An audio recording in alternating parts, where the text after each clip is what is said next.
안녕하세요, 여러분. 오늘은 실제 법원 판결문을 바탕으로 재구성한 친생자 관계 부존재 확인 이야기를 들려드리려고 합니다. 이 이야기는 한 여성이 자신의 호적에 등재된 하지만 실제로는 낳지 않은 아들과의 법적 관계를 바로잡는 과정을 담고 있어요. 가족의 비밀, 오래된 아픔, 그리고 진실을 마주하는 용기. 때로는 법정에서의 판결이 새로운 인연의 시작이 되기도 하죠. 여러분의 구독과 좋아요는 더 많은 이야기를 들려드릴 수 있는 큰 힘이 됩니다. 그럼 지금부터 시작될 이야기에 빠져보시죠. 김미숙은 침대 위에 놓인 편지 봉투를 바라보았다. 노원구청장이라는 이름이 또렷이 적힌 공문서였다. 떨리는 손으로 봉투를 뜯어 내용을 확인했다. 이대로라면 자신이 부양할 능력이 있는지 확인한다는 내용이었다. 하지만 김미숙이 전혀 모르는 이름이 적혀 있었다. 박종국이라는 사람. 그리고 그가 김미숙의 아들로 등재되어 있다는 사실. 이게 무슨 말도 안 되는 소리람. 내가 낳은 자식은 두 딸뿐인데. 김미숙은 마른 세수를 하고 멍하니 천장을 바라보았다. 세월의 흔적이 깊게 패인 주름 사이로 38회 전의 기억이 물밀듯이 밀려왔습니다. 그해 가을 자신의 둘째 딸 다정이를 낳은 지 얼마 되지 않아 낯선 여자가 아이를 데리고 찾아왔던 날이었죠. 박희준 씨 계십니까? 낯선 여자의 목소리가 아직도 귓가에 생생했습니다. 그때 김미숙은 둘째를 안고 문을 열었고 서너 살 정도로 보이는 남자아이를 데리고 온 여자와 마주쳤던 거죠. 그 여자는 자신을 박희준의 전처라고 소개했습니다. 김미숙은 남편이 자신과 결혼하기 전에 다른 여자와 혼인 관계를 맺었다는 사실에 충격을 받았어요. 더 큰 충격은 그 여자가 데리고 온 아이가 박희준과의 사이에서 태어난 아들이라는 사실이었습니다.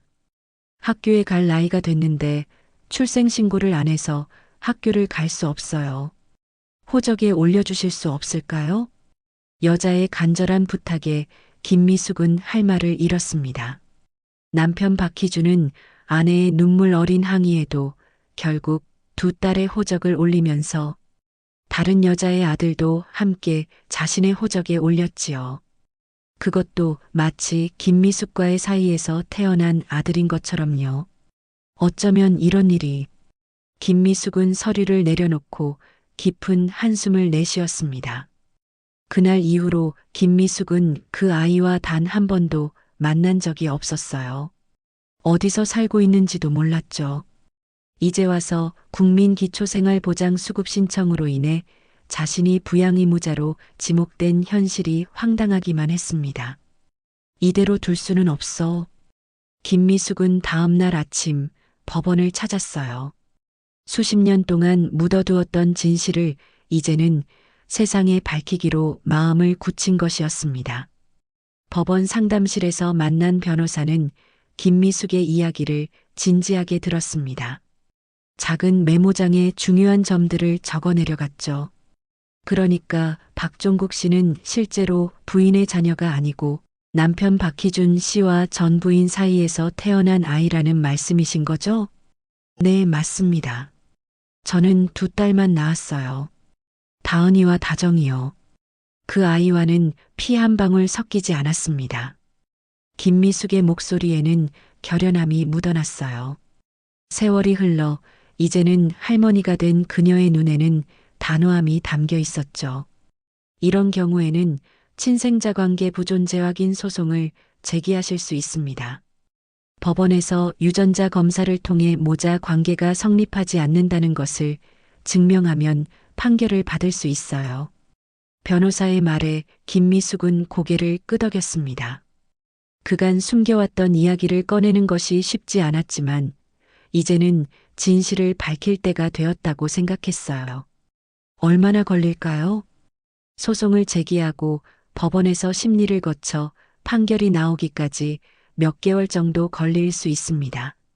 서울대학교 의과대학 법의학교실에 혈액 및 유전자 감정 촉탁을 의뢰할 거고요.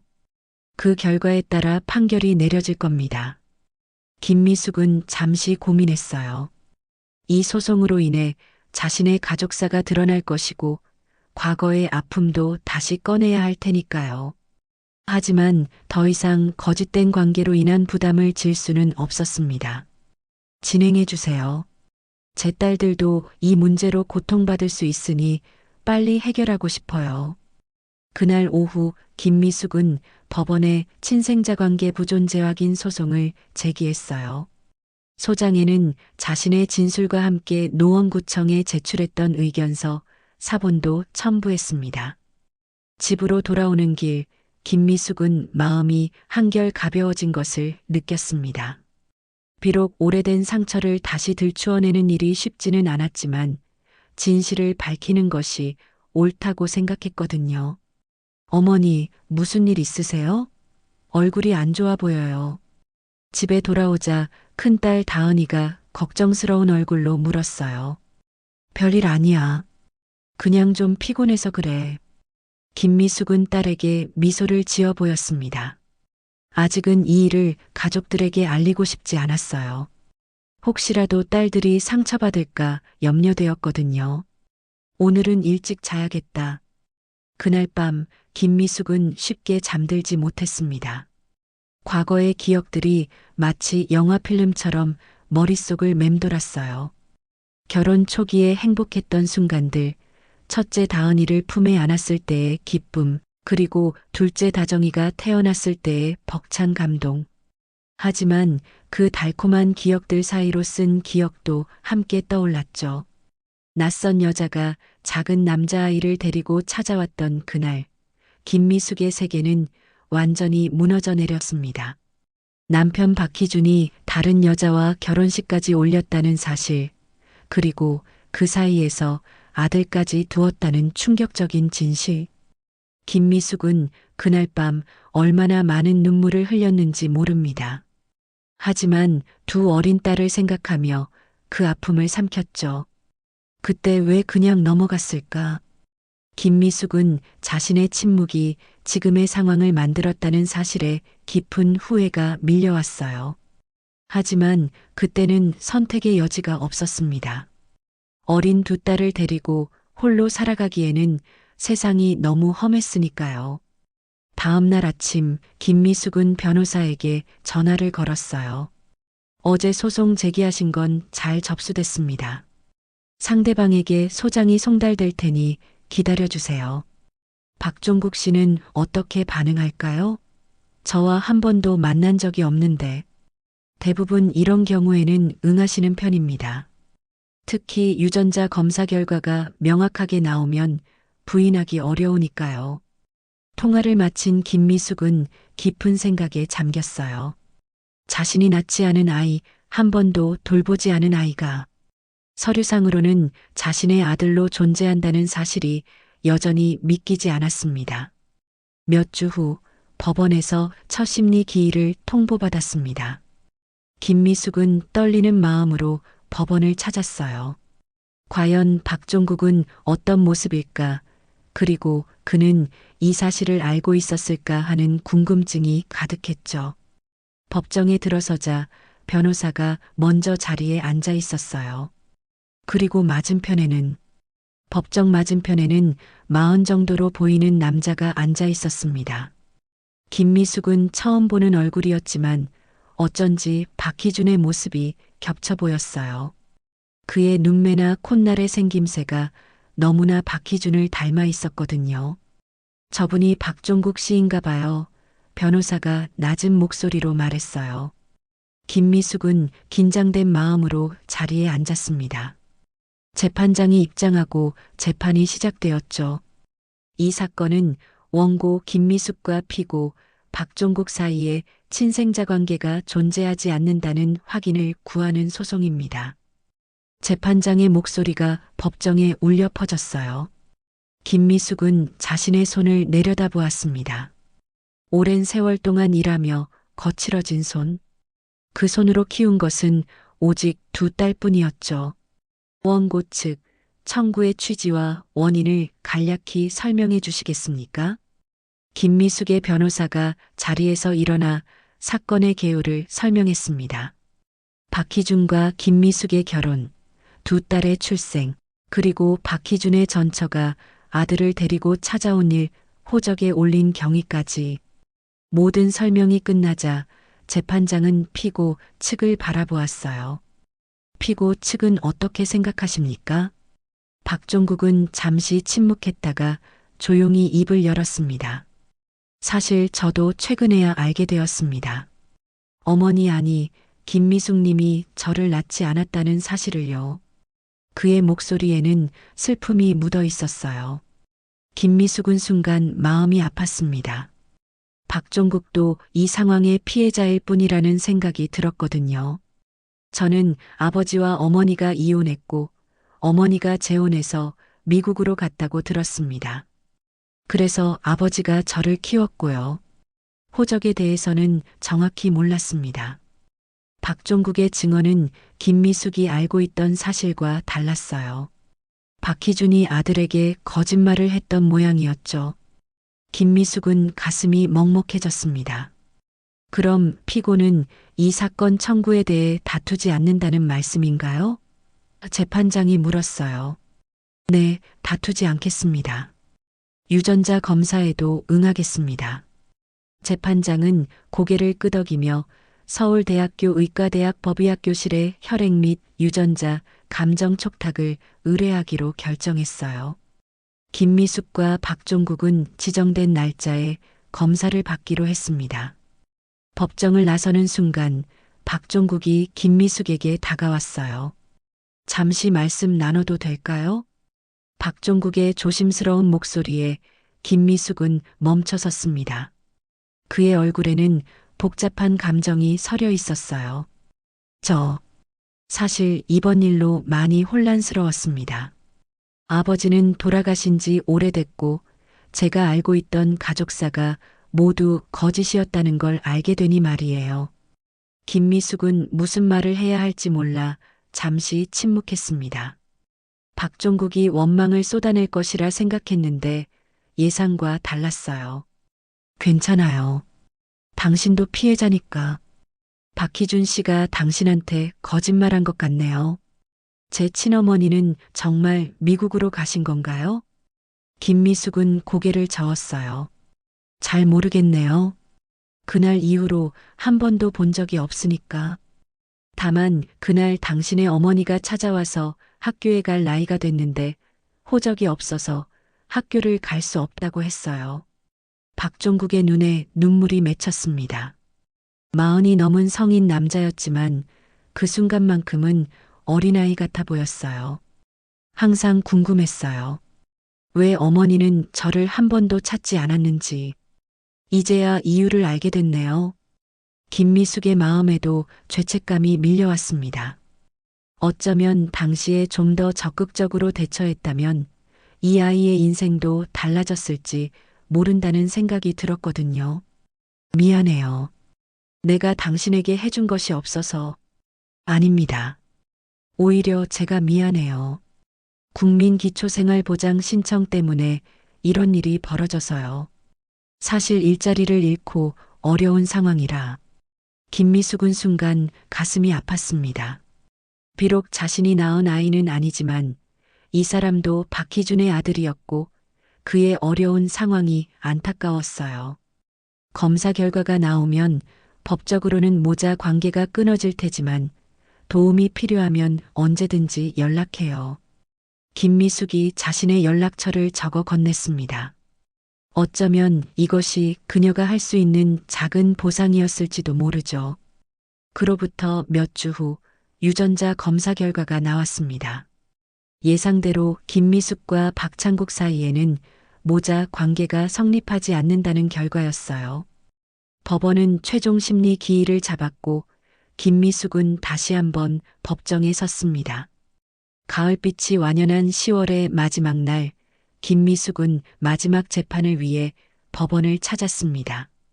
아침부터 내리던 가랑비가 그녀의 마음처럼 쓸쓸함을 더했어요. 법정에 들어서자 이미 박종국이 자리에 앉아 있었습니다. 그는 김미숙을 보고 가볍게 고개를 숙여 인사했어요. 첫 재판 때보다는 한결 편안해 보였죠. 모두 일어서 주십시오. 재판장이 입장하고 재판이 시작되었습니다. 이번이 마지막 심리였기에 김미숙의 마음은 묘하게 복잡했어요. 한편으로는 수십 년 동안 이어져 온 거짓된 관계가 끝난다는 안도감이 있었지만 또 다른 한편으로는 박종국에 대한 미안함도 있었거든요. 서울대학교 의과대학 법의학 교실의 혈액 및 유전자 감정 촉탁 결과를 검토한 결과 원고 김미숙과 피고 박종국 사이에는 친생자 관계가 성립하지 않는 것으로 확인되었습니다. 재판장의 선언에 법정은 잠시 조용해졌어요. 과학적으로 증명된 사실 앞에 더 이상의 논쟁은 필요 없었습니다. 피고 측은 이 결과에 대해 이의가 없으십니까? 네, 없습니다. 박종국의 대답은 담담했어요. 그는 이미 현실을 받아들인 듯 했습니다. 그럼 이 사건에 대한 판결을 선고하겠습니다. 원고 김미숙과 피고 박종국 사이에 친생자 관계가 존재하지 아니함을 확인합니다. 소송 비용은 각자 부담하도록 합니다. 재판장의 망치 소리와 함께 38년의 기록이 바로잡혔습니다. 김미숙은 깊은 숨을 내쉬었어요. 마치 오랫동안 가슴을 짓누르던 눈에 보이지 않는 무거운 짐을 내려놓은 듯한 느낌이었죠. 법정을 나서는 김미숙의 발걸음은 한결 가벼웠습니다. 복도에서 박창국이 그녀를 기다리고 있었어요. 이제 정말 끝났네요. 박종국의 목소리에는 아쉬움이 묻어 있었습니다. 김미숙은 그를 바라보며 미소 지었어요. 그래요. 법적으로는 끝났지만 인연이 여기서 끊어질 필요는 없을 것 같아요. 당신이 원한다면 말이죠. 정말요? 제가 찾아뵈어도 될까요? 물론이죠. 내 딸들에게도 이 일을 이야기했어요. 그 애들도 당신을 만나고 싶어 해요. 박종국의 눈빛이 밝아졌습니다. 김미숙은 그제야 깨달았어요. 이 판결이 끝이 아니라 새로운 관계의 시작이 될 수도 있다는 것을요. 법원을 나서는 발걸음은 가벼웠습니다. 김미숙은 하늘을 올려다보았어요. 아침에 가랑비가 그치고 맑은 하늘이 모습을 드러내고 있었죠. 마치 그녀의 마음처럼 개어가는 하늘이었습니다. 어머니, 어떻게 됐어요? 법원 앞에서 기다리고 있던 둘째 딸 다정이가 물었어요. 김미숙은 그제야 딸에게 모든 이야기를 털어놓았습니다. 처음에는 충격을 받았지만 딸들은 어머니의 결정을 지지해 주었죠. 그래서 그분이 박종국 씨가 어떤 분이세요? 다정이가 궁금한 듯 물었어요. 생각보다 괜찮은 사람 같아. 아버지를 많이 닮았어. 다정이의 표정이 묘하게 변했습니다. 아버지 박희준은 15년 전에 세상을 떠났지만 딸들에게는 여전히 복잡한 감정을 불러일으키는 존재였죠. 언니한테도 말해야겠네요. 우리 이제 새로운 오빠가 생긴 걸까요? 김미숙은 미소를 지었어요. 그건 너희들이 결정할 일이야. 법적으로는 아무 관계가 없지만 아버지가 같은 거니까. 집으로 돌아오는 길, 김미숙은 마음속으로 박희준을 떠올렸습니다. 그가 왜 그런 선택을 했는지, 왜 거짓말을 했는지 이제는 물을 수 없겠지만 그의 선택이 많은 사람들의 인생에 영향을 미쳤다는 것은 분명했어요. 저녁 식사 시간, 집 초인종이 울렸습니다. 문을 열자 박종국이 서 있었어요. 손에는 작은 선물 상자를 들고 있었죠. 갑자기 찾아와서 죄송합니다. 오늘 판결이 끝난 후에 뭔가 마음이 복잡해서요. 김미숙은 그를 안으로 맞이했어요. 다정이도 조심스럽게 인사를 건넸습니다. 이게 무슨 선물인가요? 김미숙이 물었어요. 박종국은 상자를 열었습니다. 그 안에는 오래된 사진 한 장이 있었어요. 어린아이의 모습이었죠. 이게 제가 어릴 때 사진이에요. 아버지가 남긴 유일한 사진인데 혹시 받아주실 수 있을까 해서요. 김미숙은 사진을 받아들었어요. 사진 속 어린아이의 모습에서 박희준의 얼굴이 겹쳐 보였습니다. 가슴 한편이 아려왔어요. 고마워요. 소중히 간직할게요.